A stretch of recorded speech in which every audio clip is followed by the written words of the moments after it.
On this episode of the Peopleverse, I welcome William Mandara Jr., and he is the Chief Executive Officer and co-owner of Mancini Duffy, a national design firm with a 100-plus-year-old history and tech-forward approach based in New York City.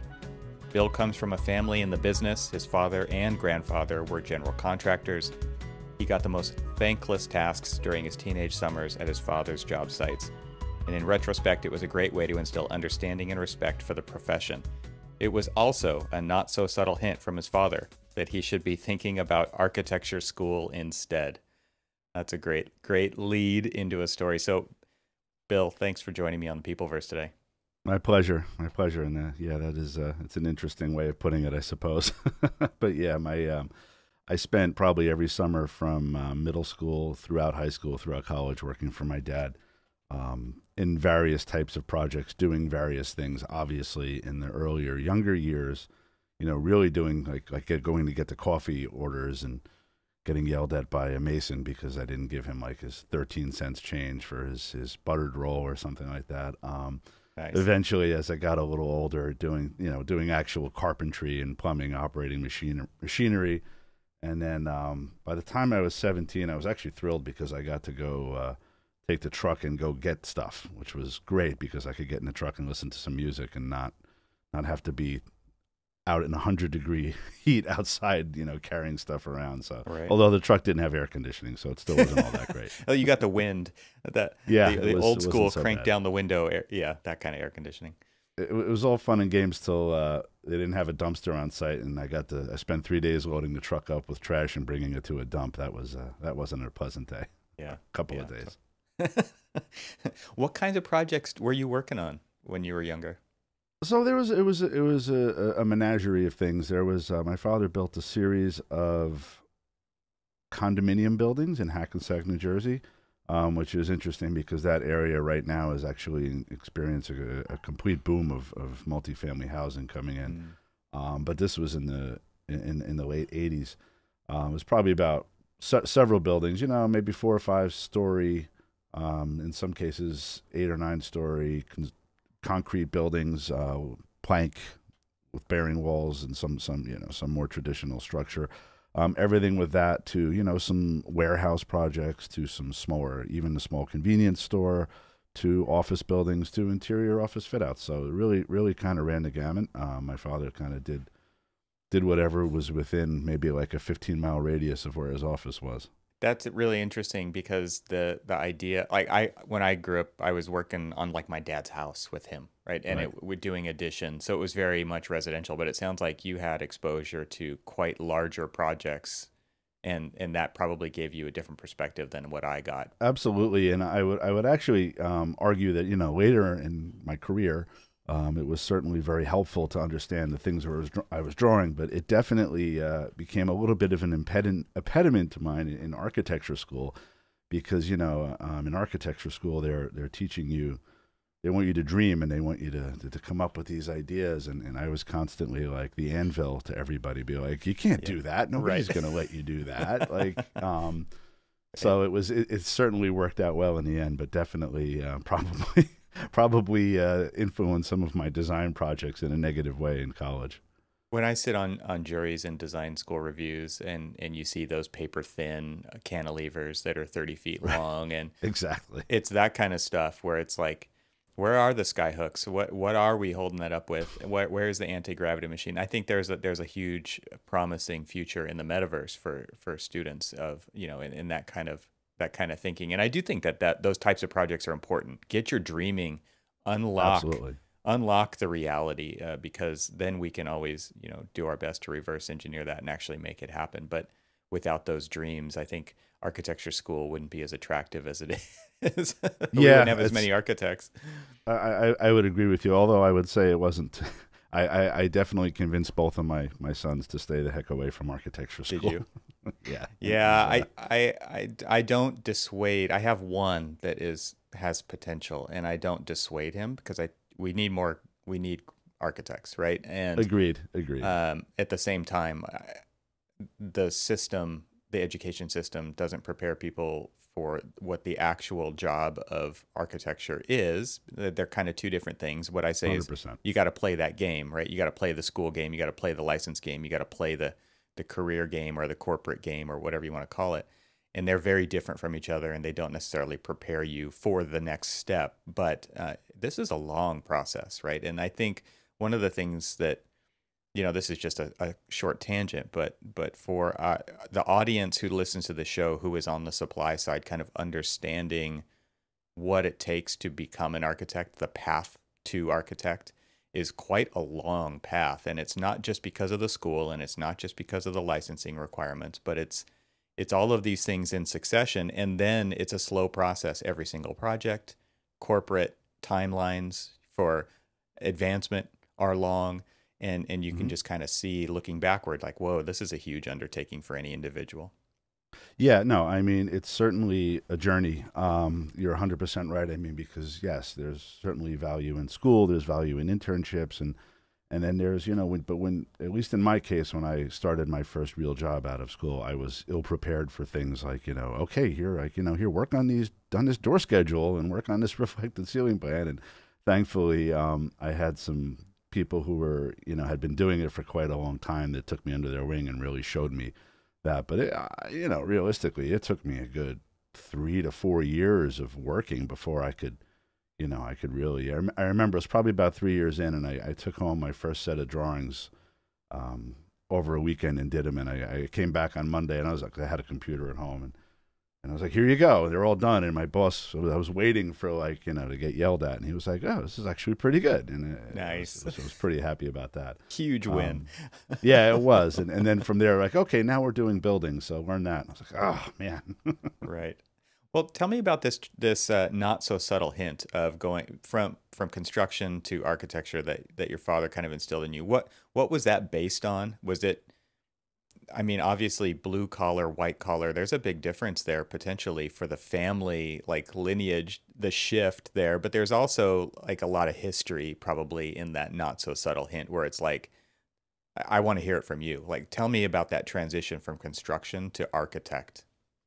Yeah, sure thing. So, I mean, my father, when he graduated high school, he wanted to go to college. He was accepted to, I believe, Stevens Institute for Engineering, and he wanted to do that.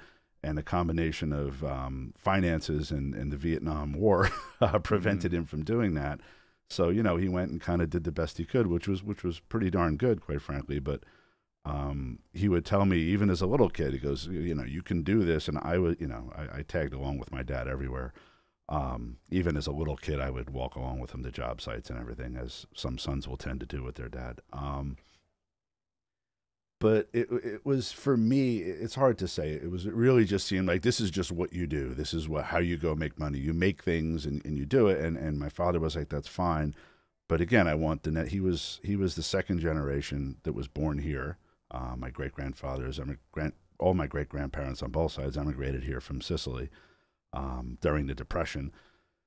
So it was important to him. It was important to my grandfather, too, that the next generation, me and my sister, both were college educated and kind of took that next step to, in their eyes, elevate our family to a different platform. Which again, please, there's no, I don't mean any disrespect whatsoever to the blue collar route at all. But it was just important to my father that he would always say, I want you, like, Billy, I want you to work with your brain, not with your hands. And then he would say, because you're not too great with your hands, you're pretty uncoordinated, so you better be smart. So he was looking out for you.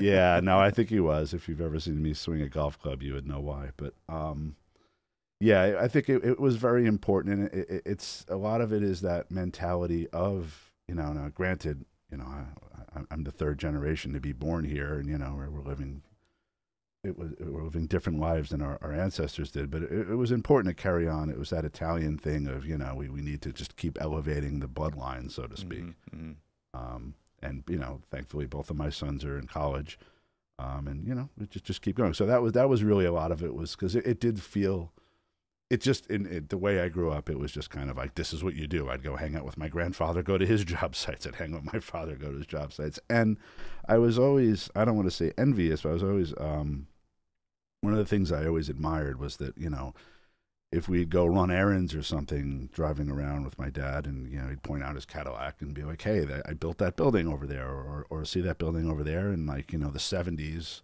I was a bricklayer on that building, and so it was always felt good to me that there was a thing, something you could create, and something you could look at, and something you could point to, and be like, maybe I didn't do this by myself for sure, because none of us do, but I had a hand in that, and that's something that I did. I put that there, or that came from my hands or my mind.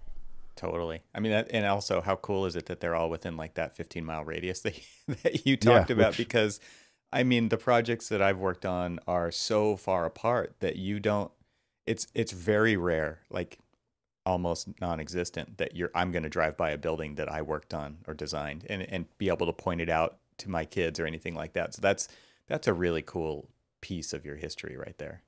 No, it is, and certainly we work all over the country as well. So it's I'm kind of in the same boat, but I still live in the same area, which is in Bergen County, New Jersey, which is a 20-minute ride into Manhattan. So there's enough things around here and in the city I can my kids can see, and it makes my heart warm when I can do the same thing. And you can point, this is Grandpa's, and that's pretty cool. I mean, to be able to go back that far in the history and that it lives on. So one of the icebreaker questions that I ask my guests on the architecture side is, what is a story from your childhood that predicted what you do for a living today? And I think it's kind of obvious, but I'm wondering how the transition from, in your eyes, was it obvious to you that you were going into architecture, or did you originally think you were going to be a contractor like your father and your grandfather?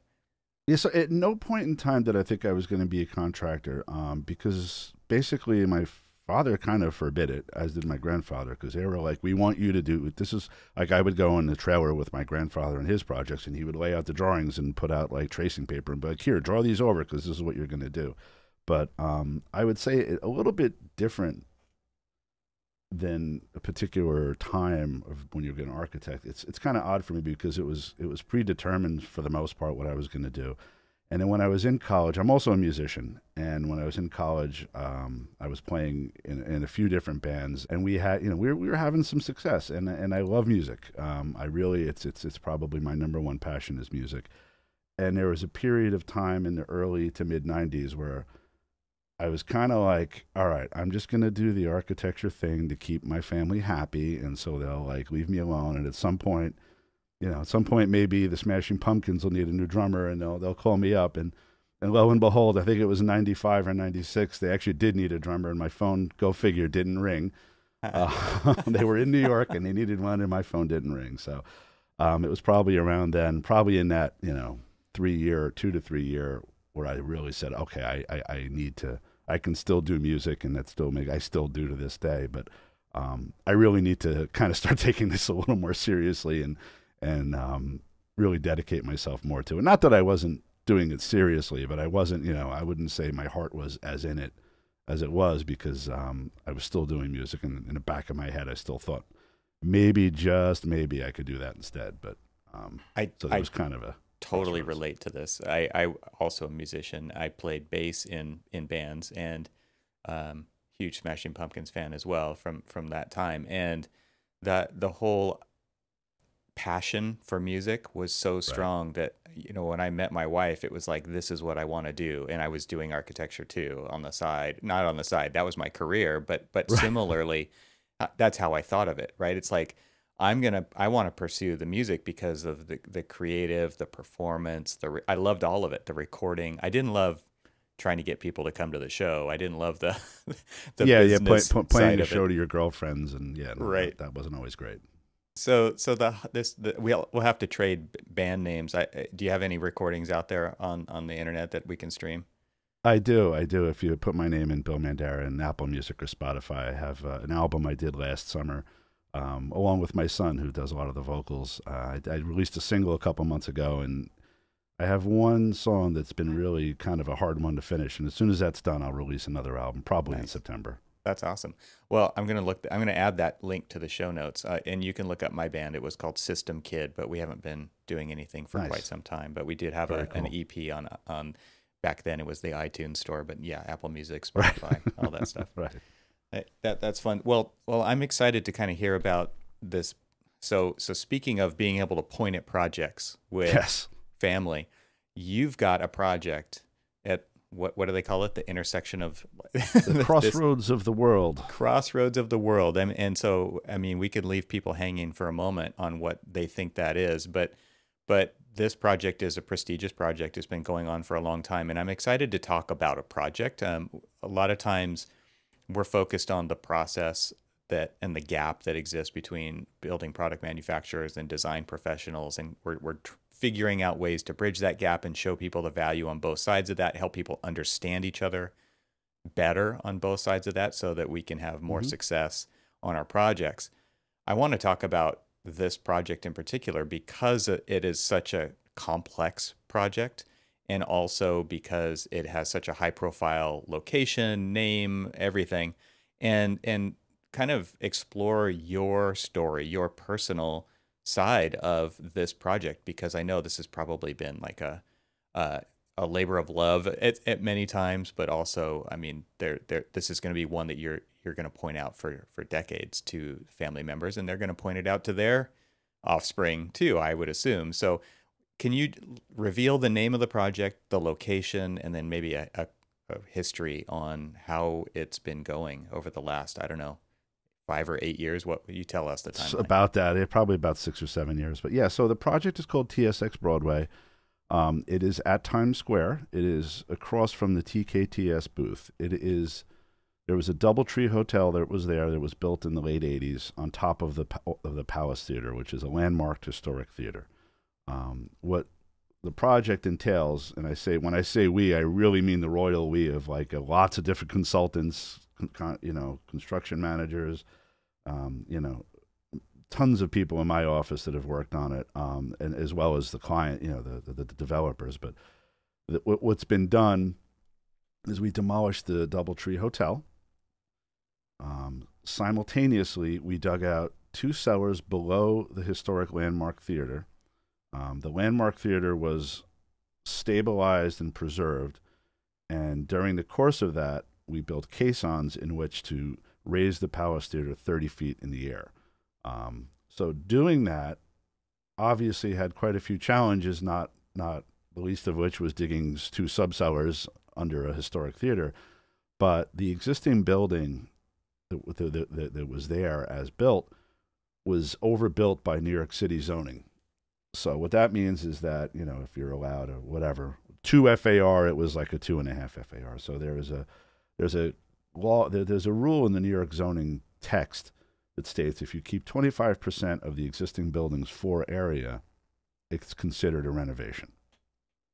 Now, it's sure a heck of a big renovation, but the reason I bring that up and the reason it's so important is because, you wouldn't have been able to preserve the size of the building, which potentially wouldn't have made the project financially suitable. But there was a lot of gymnastics done both by us, by the people who handled the demolition and the construction management and the developer, to see exactly where we could keep those pieces of floor area. So, I mean, you start off with it. It's like, what does floor area mean? Well, some people take it very seriously. They're like, it is a chunk of floor, like a piece of slab.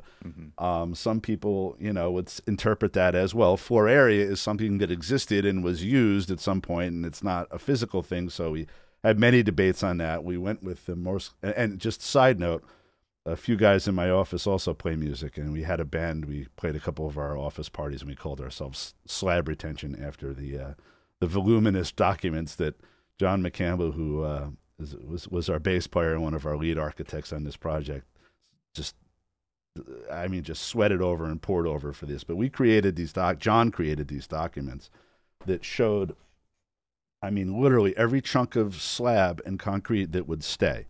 So we had to keep all of those, and still we had to make room, because when you think about it, when you raise the theater 30 feet, it has to go somewhere. And where it was to go was where there was a bunch of slabs. So we basically, what we did was we came up with a number that was 25%, and then we put a bunch of area in the bank, Because the problem is then you look at it and we did a drawing and it's like, okay, great, this works. And then we give it to the demo guy and you're like, well, that's not going to work because we have to get this machine in, or we have to get this beam out, or this, because as you're building the building, you're demolishing a building, right? All the sequencing and the things that you don't necessarily think about because, yeah, that's somebody else's. They have 100%. And thankfully, so one side note is that the developer L&L, what they do is they have, this is their particular approach to a project. They have a field office around the corner from the project, and it's not like a trailer like I described before in the 80s. It's an actual very nice office in a building, and they have the entire team there. That includes my team, the architects, the construction managers, engineers, developers, you name it. Everybody's in there in one office, and it allows for the type of collaboration that you need for this. So there was a tremendous amount of collaboration to basically put in the bank, because what happens, and there's other times, so you get to that point where we say, okay, we have it, and you're like, well, no, it's not practical. Then we go, okay, we go back and forth, we come to an accord, and then you start doing it, and you go, okay, we've uncovered this piece of floor that you want to keep, and it's like, it's not going to work. It's beat up. There's holes in it. I don't know. There's rats. Who knows what it was, but so we had to document those, and thankfully we finished the process with some area left in the bank, which was a big relief to me as the guy who signed all the drawings. So that was another. Sorry if I went off too long on that, but that was another one of the challenges of it. Really, was that in lifting the theater, we had to create the space for it. So the theater has now been lifted. It's in its resting place, 30 feet above the air. I'm very happy and relieved because I like my house that I live in here. And don't want to go to jail. I'm very happy and relieved to say that it went off without a hitch. The theater is in great shape. They're going through now and doing some more restorative work on it. There's another architect by the name of PDBW who is in charge of the actual restoration of the theater box itself, and they're great people, and they're doing the Lord's work there for sure. So the theater's up where it is. The hotel is built. It topped off in January. We had a really cool ceremony where we all signed a beam that went up in the air. Nice. The building is starting to be sheathed with its facade. And the facade, I should mention, was designed by Perkins Eastman. We're the architect of record for the whole project, and we've done, most of the other spaces. But we've been collaborating with other firms as well. And Perkins Eastman, again, great people. They did a great job. And yeah, so it's being built now. There is what's really cool. They're about to start wrapping the first, I think, 9 floors that'll have huge LED screens that go across, and there'll be the world's largest LED operable doors. And when those doors open up, there's a stage that goes out to Times Square, which could host a plethora of different type of incredible events, from whether it's New Year's Eve or NFL. I'm making stuff up. I'm speaking out of turn, but like an NFL draft or right. I don't know. Right. The U2 or somebody could play out there. It's really cool. There's a video on your website that I saw. I think it was on your website. It might have been on the developer website, but it shows that in motion. It shows how the stage kind of is that what happens? Like the door opens, the stage kind of comes out, and they're performing above Times Square, right? So that everybody standing in Times Square can actually see what's going on. And those doors that door, is it one door or two? It's 2 doors. It's two doors, and they're covered in LEDs. So it's this Vegas-like, but very Times Square. I'm on the West Coast, so Vegas is the closest thing I have. But you guys have this right there in Times Square, and it very much. You have a mini Times Square in Vegas. Yeah, I've been there. We have a fake. I lost money there. You have a real one. Just the fabric of New York City and this intersection with the LEDs, the lights, the signage, like it's very much of the fabric of that part of the city. So it's incredible. And you talked about this collaboration. And I can only imagine the coordination. I think there's some incredible stories in there. I just wanted to dig a little bit deeper, because this idea of maybe start with just giving us an idea of the historic theater size. Because I think when you say we lifted this thing 30 feet in the air, like you're actually talking about the stage, the proscenium, the seating, like the interior, this whole theater lifted up 30 feet. And I'm also curious why it went up 30 feet. Sure. So yeah, I mean, listen, like you said, it is a regulation. It's really, it's kind of the Broadway theater. I mean, like Judy Garland performed there. It was an old vaudeville theater back in the day. And so I'll start with the why, right? So why did you do it? Because you would enter the theater previously, the last time they had a show there, which I believe was SpongeBob SquarePants. You would enter from very prestigious show. Yes, yeah. Very Judy Garland, vaudeville, SpongeBob SquarePants. Right. At any rate, they would enter from Broadway directly into the theater, as you do in many Broadway theaters. You know, you walk in there. This is kind of awkward little lobby area, and then you go into the theater, and then it goes down just like any, down. And there's, like you mentioned, there's the proscenium, the stage. So by raising that, we call it the theater box, right? Because that's really what it is. It's this box, and when you go to the site and you walk down 47th Street, because it's not finished yet, you can literally see the theater box up 30 feet up in the air with some jacks. And the developer did a really cool thing where they put this signage that shows kind of a before and after of where it is. But at any rate, the theater now will be entered via the third floor. So what that means is you now enter, if you're going to the theater, you enter a lobby on 47th Street, and you take you go into a small lobby, and you go through a really, really cool escalator that goes up 3 floors into a brand new theater lobby, which we designed. We did all the front of house and back of house design for the theater. So what you're doing there is you're freeing up, and then just incidentally, the hotel as well has an entrance on 47th Street. Same thing. You enter through a smaller lobby, and then you go up to the larger, more grand lobby for it. But what's really cool about it is we've now created all of this space that can be used for retail. It can be used for experience. It can be used for, it can be used for the Smashing Pumpkins to play there, Right. So we've created all of this space there that wasn't there before. And the main reason it wasn't there before was because you accessed the theater from Broadway and there was nothing there. So that's the reason for doing it. And all of that really was the drive. I can't speak from a developer standpoint, but being around the process, what I can tell you is that all of that basically was what made this a project, what made it viable. The key to it was raising the theater and creating that space, because my East Coast bias show a little bit, but it's Times Square. It's one of the most traveled, if not the most traveled places in the world at any point in time, with the exception of, the spring of 2020. You could go to Times Square and there's so many people there. And I forget the actual statistics, but it is probably the most traveled and most visited place in the world. So creating that space in that area was just an opportunity that was amazing. And that's why the lift of the theater. Let's take a short break from the interview to tell you about what we're creating for the building industry at TECT. And that is something we call the shortest path from keywords to contact. Why? Because architects are either specifying the same products over and over again on projects, or spending countless hours searching what I call the black hole of Google, because it wasn't made for us, the building industry. And if you're thinking, this is probably just some other product directory, it's not. This is a platform where people find people. TECT provides design professionals with direct access to building product experts, the people behind the products. It's where they can get the help they need from real people with real answers on their terms. Architects like me want an easier way to find expert help, save time, and ultimately get design intent realized without getting on mailing lists and getting inundated with cold calls. If you like what we're doing here on the Peopleverse podcast, I know that you'll find value on TECT as well.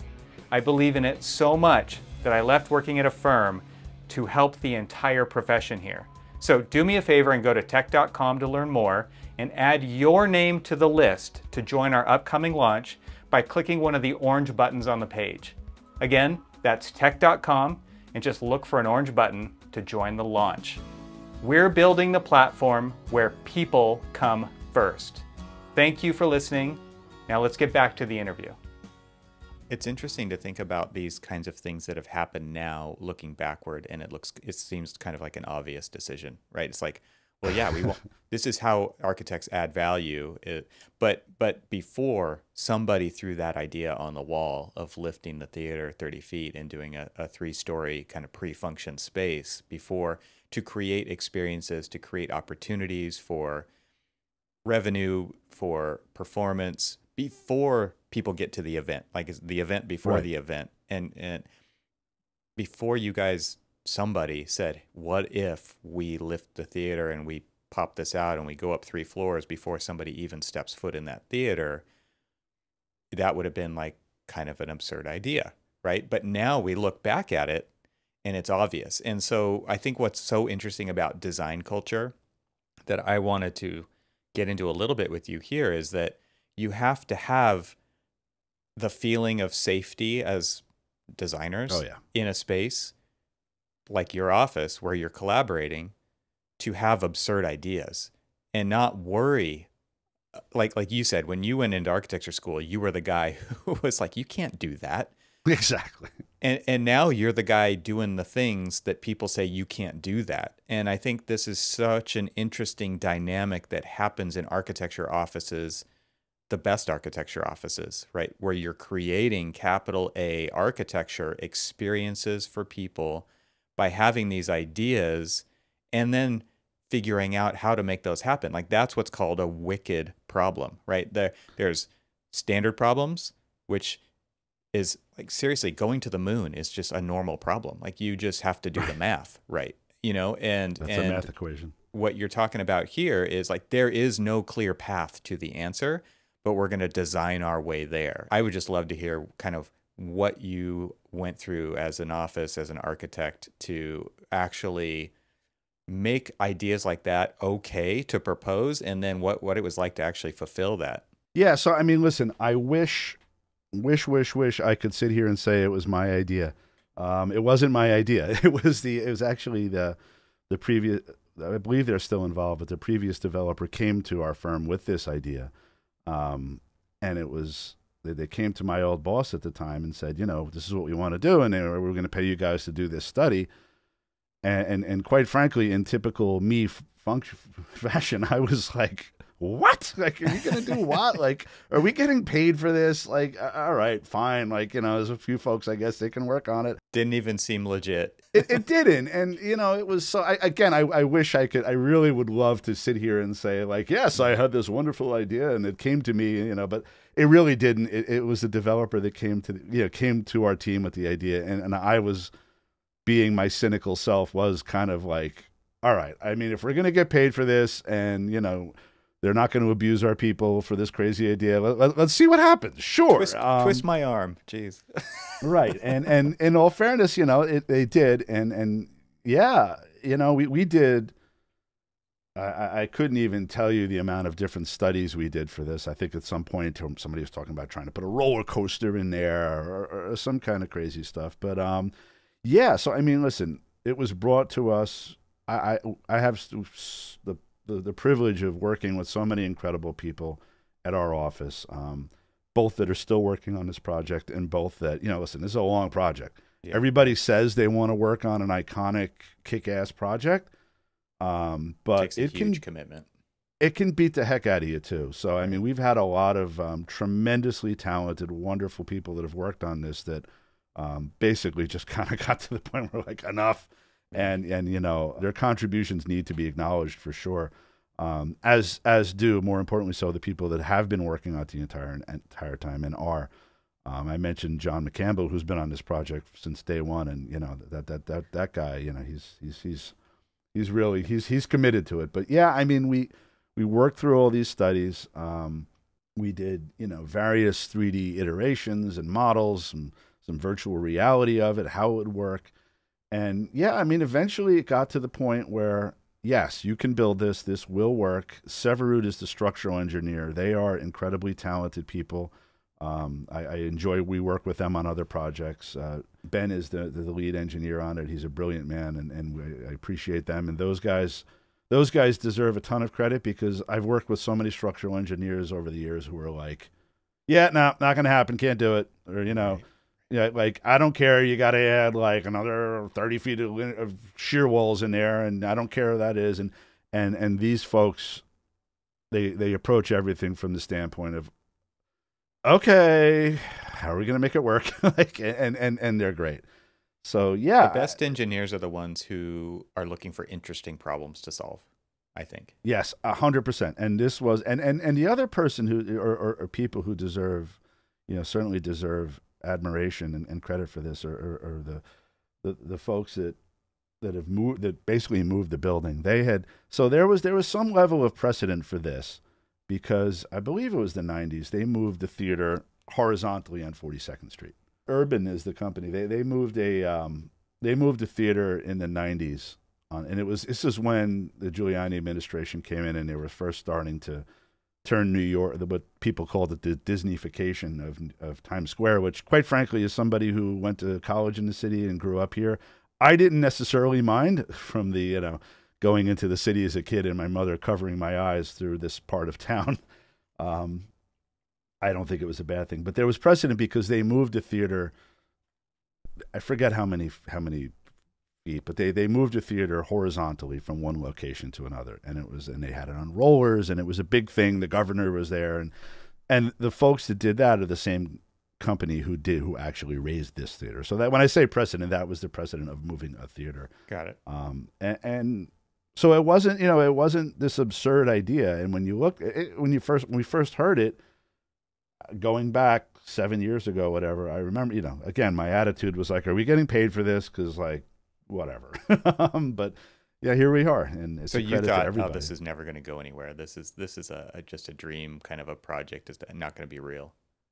It was in our office for a good year or two, and that was my thought on it, was that like, okay, this is a cool thing, and it's going to be something, a really cool diagrams we can show people and everything. And then when it became serious, when the current developer L&L became involved, you're like, wow, because I mean they're obviously a first class major developer, and they're doing this. Like, this is really going to happen. And it's funny, the project leader from the developer, Robert, who's a great guy, there was several times during the course of the project as it was starting when he was like, guys, we're doing this. We're really going to do this. So, because there was so many years, we changed structural systems. There's a lot, as you can imagine, there's a lot of moving parts. But every project goes through that. Yeah, it does. It Not 100% at that scale, does.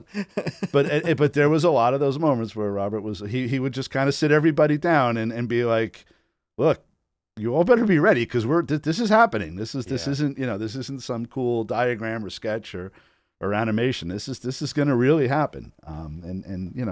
Here we are. It's all happening. That's incredible. It's, pretty cool. Well, I'm wondering if you have any interesting or funny examples of a problem that was solved through collaboration beyond just the architectural team. But I mean, obviously, there's probably hundreds of team members working on this all at one time. So give us maybe one or two stories of just the type of collaboration that maybe was unexpected or really interesting, or anything like that. So, I mean, you're right. I could bore you to death with dozens of stories, but early on, when in my involvement in the project, the job was kind of put out there. Everybody put together a pricing set, and everybody put a lot of things on drawings to capture scope, which was great. There was I don't know how many months of coordination. We would host these coordination meetings at my office. And as you can imagine, several different engineers, a few different architects. There's a few egos in the room, perhaps. It was a lot of times I'd walk in the meeting to make sure everybody was behaving, and if one of my folks I'd kind of tap them on the shoulder and be like, "Come on, let's be cool." And some of them would get pretty tense, and they'd get pretty argumentative, and it became kind of a regular thing where I'd go down the road to this really nice bakery and just buy like a bunch of cookies and donuts and bring them in there and kind of diffuse thing and get everybody to like get in a much better frame of mind to start coordinating and solving these problems, because we had this list of things that would come up. I'm a firm believer that architects are also psychologists on many levels. So. Oh my gosh, absolutely. And I will tell you though, as the project got changed, it went from cookies to beer at some point, because it was actually one one Saturday morning we were trying to solve. So, I mean, just the egress from this building is insane. We went through so many iterations of how to get in and out of this building. Multiple other consultants were brought on board to do, you know, simulations and egress studies, because the reality is here, as well as acoustics, quite frankly, because the reality is you could have, you know, a top shelf Broadway play going on. The same time you could have a rock band out there or whatever kind of music is popular these days performing out there to a stage. And, you know, maybe there's an experience center with boom, boom, and and then there's a hotel lobby, and all these things could be going on simultaneously. So between the egress and the acoustics, we had a couple, you know, weekend things where it was just, all right, everybody come in. This is going to suck, but this is what we're doing today. And my biggest contribution to most of those was bringing mimosas to the meetings and, you know, bringing bagels and, you know, perhaps even cooking a little bit to everybody to keep everybody kind of in a good mood. And it's funny. So we've developed a lot of proprietary technology in our office, and some of it was at its infancy in this. And what we did is we brought the model, which, as you can imagine, is a very clunky, data-heavy model. When we brought it into our VR software and video game engine, we started doing walkthroughs, and you know, I remember I put it on and I walked through and I virtually tripped over, I think, a standpipe or something. And I started, you know, I said, come on, guys, you got to get this right. Like we're standing. But it was interesting how we would have all these coordination meetings and, you know, all these overlays, and my team would do this and that team would do that. And once we put it in the video game engine, and you could literally be like, dude, there's a pipe in the middle of a stairway. You got to move that, or vice versa on us. I'm not picking on the engineers. Yeah, you catch things in VR that you don't necessarily catch on a drawing. That's for sure. And I think that was really when that was probably towards the tail end of coordination. But there was so many of those coordination meetings where they would get kind of tense sometimes, because listen, you know, I mean, I like to think we're an egoless firm.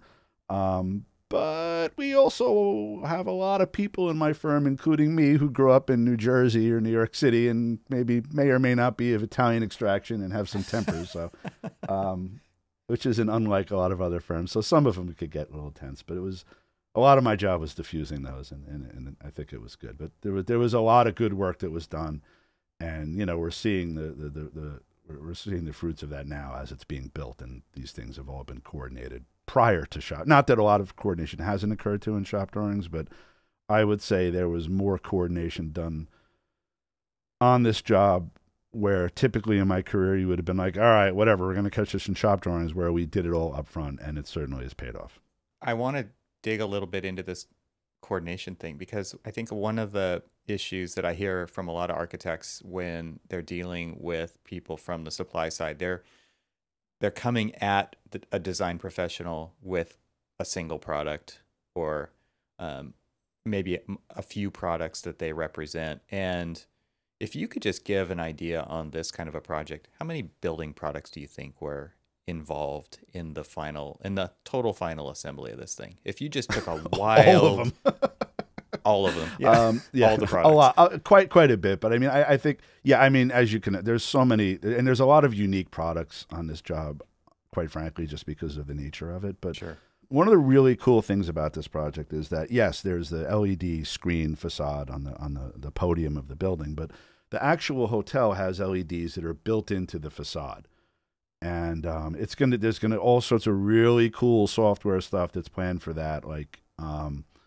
But it didn't exist at the time. So we had a lot of these, you know, when you do a VMU viewing or a PMU viewing, and they were all over different places, there was a lot of like, how are we going to get this to work? And there was a lot of interaction on the supply side with, how do we integrate the facade, these LED lights, the power for the lights, and the controls for these lights, and, you know, by the way, make sure that there's no water infiltration or air infiltration. And there was a tremendous amount of coordination. I mean, in particular, I remember one time we were up in Buffalo at the curtain wall people's yards. I think it was a visual mock-up that they had there. And we had everybody standing around, and it was like, okay, how do we get this to work? And the first time it didn't quite work how it was, and it was like, all right, guys, go, everybody go, guys, go back to your hotel, go get something for lunch or dinner or whatever, and come back when it's dark out. And we went back there and it was dark out, and sure enough, they plugged it in and it started changing colors and doing all cool things. And it was great. So that is what's cool about that particular example, is that it's not just on the supply end. It's not even just the physical materials. I mean, it's software as well. Yeah. Yeah. And getting it all to interact, and it's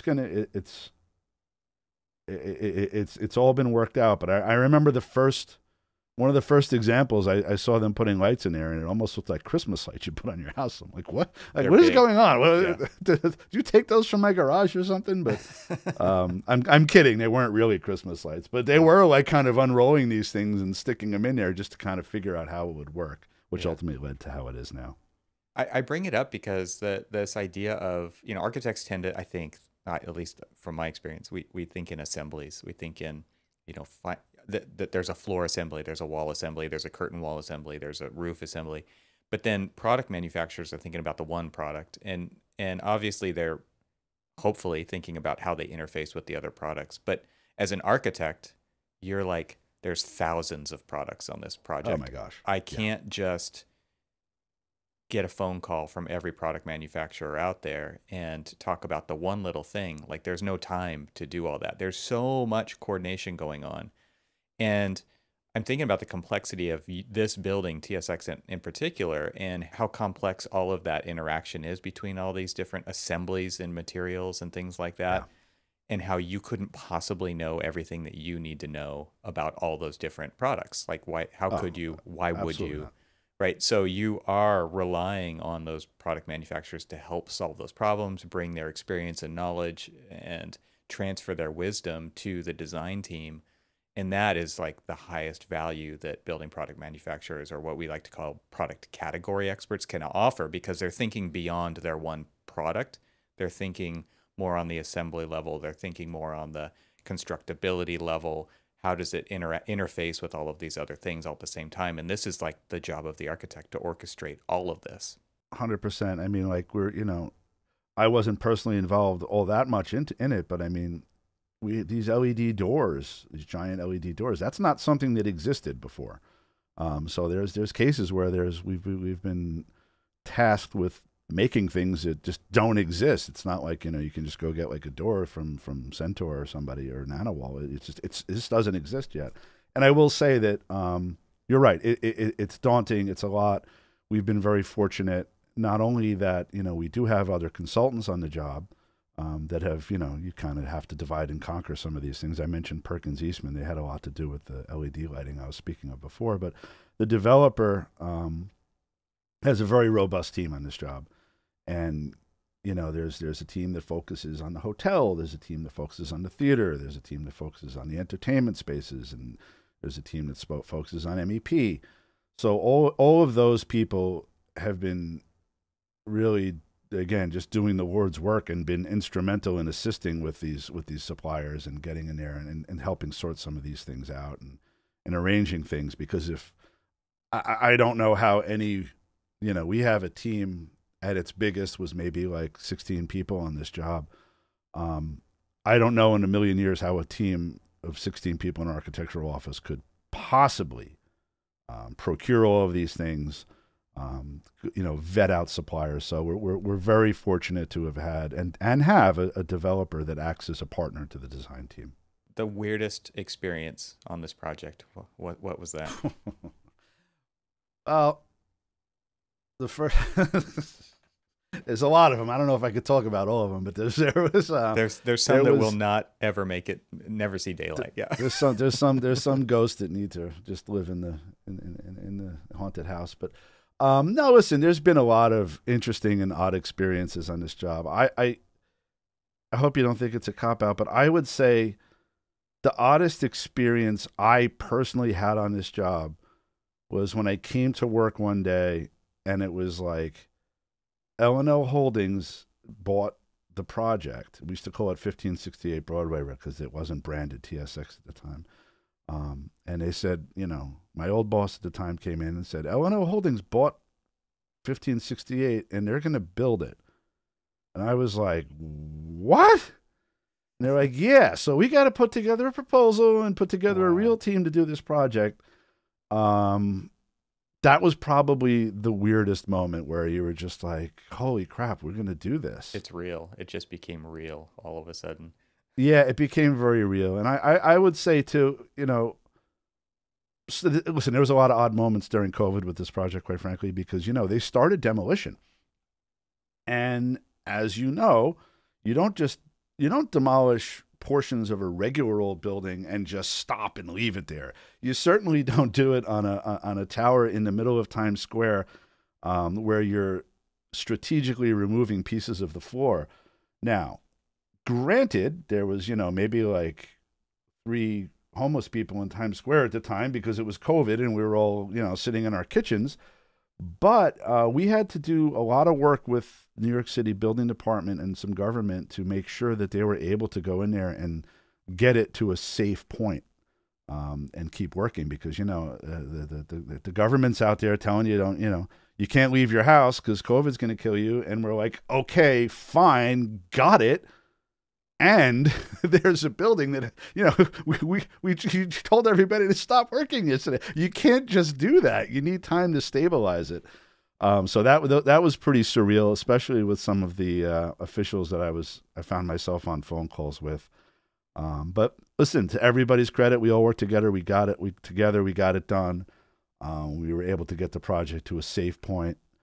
At a certain point, the project was, because it is a hotel, was deemed an essential work project, and they were able to keep some strategic things going on the project. So there was some pretty darn odd times in COVID. And I'd say one of the weirdest times, not to go on too off a tangent, but like 2 months before COVID, my wife and I decided to rip our house apart and renovate it. So I didn't really have this cool work area you see now. I was going in my car and just driving around in circles taking conference calls while everybody was in their apartments and houses. So in one of my travels, I said, I live 15 miles from Times Square. So I was like, let me go drive over there. And I went there, and I was driving around in my convertible on a nice April day, looking around Times Square. And I saw, you know, there was like 3 or 4 people in the project doing some work, and it was just desolate. And like, wow, this is weird. You had some existential moments throughout the life of this project, that's for sure. Yeah, it felt like, you know, Rick Grimes going through Atlanta in the early Walking Dead seasons. Just like, this is so bizarre. Thanks for sharing those. No cop out. That was great. I have some rapid fire questions for you here. So maybe not specific to TSX project, but what is your favorite part of the design and building process? I'm a weirdo, but I love construction administration. I don't love when problems come up and, you know, people were like, hey, we're going to kill you because this didn't happen. But I literally just yesterday, I was at a different project, and there's a renovation project, and there were some things that are uncovered. And I love sitting there in the field with a few people, with the developer, with the contractor, with some of my folks, and being like, all right, we're going to figure this out, and just digging in, getting your hands dirty and figuring it out. I love that. I love solving problems. There is this huge problem solving. I should say there's an expectation that all the problems have already been solved. And I think we're going further and further down that road, right? Because of coordination in BIM and big rooms, and everybody's working on the same model. I put that in my podcasting air quotes. Yes. And the idea that actually happens, I'm not entirely sure where that comes from. Who's driving that? Because to your point, there are so many problems that are design problems that need to be figured out during construction. That is the appropriate time for them to be figured out. And I guess it's coming from lawyers and risk and contracts and things like this. But just to add on to your point, that I also love that part of it because it is a natural part of the design and building process. And it's real. It's like, the stuff is actually happening. We need to figure it out. It's a different set of constraints than we have digitally earlier on. Right. But it doesn't make it any less valid or wrong. 100%. No, listen, I agree. And I've told a lot of my clients that up front. Like, I was just meeting with a client that we're doing a project we're wrapping up with, and we were just talking about, you know, what went wrong, what went well, and what we could do differently. And And, I was pretty upfront. I'm like, look, I would love to tell you that we'll never on a renovation. I mean, heck, even on a new building, but more so on a renovation project. I'd love to tell you that we'll figure it all out and we're not going to have any problems and nothing's going to come up. But if you're going to do that, I need you to demo the thing down to like whatever's left. And then we come in and do our construction drawings. And nobody's ever going to do that because of, a million reasons, most of all schedule and money. But yeah, listen, I enjoy solving problems. I enjoy, we have to, as architects, that's a big part of our job. We're dreamers, we're this, that, and the thing, but we're problem solvers. And you have to be able to make decisions. I encourage everybody in my office, make a decision. If it's the right decision, that's awesome. If it's the wrong decision, we will hopefully it's not, but you have to trust yourself. We'll know if soon it's enough. The wrong decision, yeah. we'll figure it out, right? We'll right. go in, we'll quickly, if you come back and tell me, but you have to make a decision. Nothing drives me crazier than people punting on stuff and not making decisions. That's a great point. So, okay, second rapid fire question. What are some compelling reasons why someone would want to become an architect or maybe even the CEO, the president of a company in architecture? Well, to become an architect, if you like getting yelled at, it's great. So true. I'm not kidding. I'm only serious. Yeah, no, listen, it's creating stuff. I could never, we talked before, we're both musicians, we're architects. I need to do something where I create something. Mm-hmm. I mean, no offense nor disrespect to anybody who does jobs, necessary jobs, like, whether if you sell insurance or an attorney, they're all wonderful people. Yeah, no, you're talking about the way you are wired, right? That's right. It's just not for me. I need to see something, hear something, feel something that I've created. Mm-hmm. So that's a big, right. So for me, that's what it is. If you're like that, and it's interesting because I think that's why there's a lot more people like us that are musicians and architects out there, which I think is hilarious. But it's true because when we want to make something, we want to make a song, we want to write a song, we want to play a song, we want to have a moment, we want to make a thing. And to me, the most rewarding part, going back to driving around with my dad and seeing the buildings he's done, is to make something. As far as, being an owner of a company and running it, listen, I'm beyond fortunate. I have several partners and they're all awesome.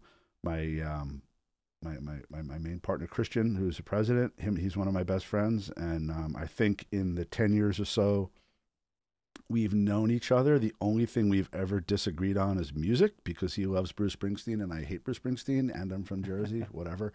But I'm very fortunate to not only have partners that are great people and supportive, and we all kind of complement each other well, but I've seen and been a part of so many people's development, which is super rewarding, as well as seeing somebody come in, in one place in their career and then, get to another place is super rewarding. I'm also very fortunate that we have a lot of people that have stayed with us over the years. People that, were there maybe when I got there as junior people, or people that I've had a hand in hiring, and seeing them excel and, accomplish things that I'll never accomplish or I won't accomplish is so rewarding. It's almost like a mini version of being a parent. It's also interesting to think about the CEO position as something that a lot of people set their sights on. But I think, something worth mentioning is that burden of leadership as well. Like this idea of you're responsible for the drawings that you're signing. You're obviously overseeing a lot of different work in the office. Maybe just speak to that side of it for a second, because it definitely isn't something for everyone. No, it's not. It can be daunting for sure. I have, I'm over 30 states I'm licensed in, and I sign a lot of drawings.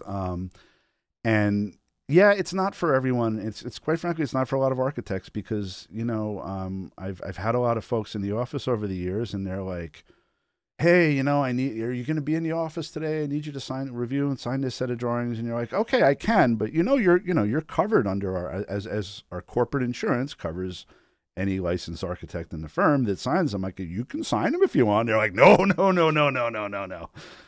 So yeah, there is listen, with great reward comes great responsibility. I'm fine with that, but yeah, no, there's a lot of things that fall upon you as a leader.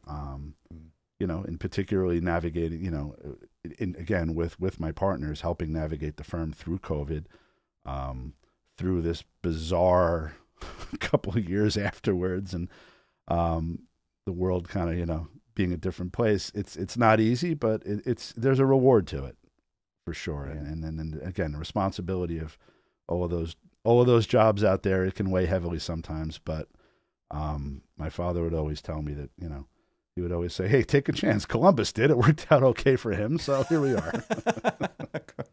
we didn't fall off the edge of the earth. So we're also lucky to have a lot of good people working on it. So it's, you know, I don't have a bunch of bozos doing drawings, so that's good. That is good. Yeah. All right. I have a final question, and thank you so much for taking this time and sharing with us today. And that is, well, the normal question is, if I were to hand you a megaphone, what would your message to the building industry say? But I'm going to say, you know, we're going to use your giant LED door in Times Square. We're going to put the message on the giant LED display for the building industry to see, because they're the only ones who are going to see it.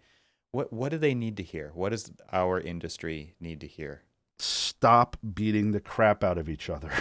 Everybody, the entire industry. You know, when we can all work together and collaborate, the world is a better place and we can do amazing things. When we point fingers at each other, look for people to blame, look to elevate ourselves by bringing down others or blaming others, the world sucks and it's a crappy place. And I mean that holistically in the industry. I mean it among architects. I love working with the other architects we work with, not only on TSX. And there's some jobs where we're the AOR and there's a design architect. There's some jobs where we're the design architect and the AOR, and I've quite enjoyed those experiences. In particular, as architects, we have to get better at respecting each other, what we do, and not trying to dig each other's bones and be vultures. I could go on for hours about that. Yeah, no, that's a great message. And one of the things that I notice a lot, because I talk to a lot of architects, I talk to a lot of technologists, and there is a lot of kind of infighting right inside the profession of architecture, let alone the building industry. But this idea of not taking ourselves so seriously would be 100%.